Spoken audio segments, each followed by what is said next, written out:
1-800-SANDALS. Well, at the beginning of this year, longtime Donald Trump advisor Roger Stone was dragged from his home at dawn by dozens of federal agents with automatic weapons for the thoroughly nonviolent crime of lying to Congress. Now, in order to increase Stone's humiliation, the military-style arrest was broadcast live on CNN. The question is, how did CNN know to be in Stone's neighborhood when the feds showed up? Well, the same way anyone in media knows anything. They were tipped off by an interested party. Of course, CNN being CNN, they shamelessly lied about it. Jeff Zucker's faithful marionette went on television to pretend that the network just somehow knew to send a camera crew to a particular residential development in Fort Lauderdale at 4 a.m. on January 25th. Reporter's instinct, he explained with an entirely straight face. Please.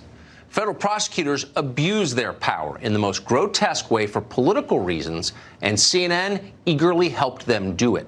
That's what actually happened. Conservatives were justly outraged. As he often does, Senator Lindsey Graham of South Carolina claimed to be the champion of outraged conservatives. Graham fired off a letter to the director of the FBI demanding to know who had tipped off CNN to the Stone raid. Graham then bragged about that letter in a press release as well as on Twitter. Then he came on this channel to brag about it some more. This seems to me over the top, and I don't know what the message was being sent, but I personally didn't like it. I'm sending a message to them. You're accountable to the Congress, and we're going to find out what you... Well, they better answer my letter. Okay. If I were them, I would.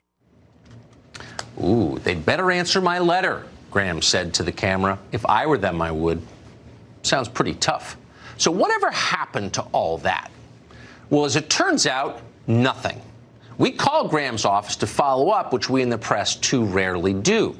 The staff explained to us that Graham met in person with the FBI's deputy director, who told Graham that he, quote, did not think it was an FBI agent who tipped off CNN to the Stone raid. Did you catch that? The FBI wasn't sure, but, quote, didn't think they did it. The FBI had nothing at all to say about DOJ or the special counsel's office, both of whom Graham had asked about in his letter. Apparently, the FBI just ignored that part of the question. They never even responded. 9 months later, Lindsey Graham does not appear to have done anything to press the FBI further or to get to the bottom of this mystery.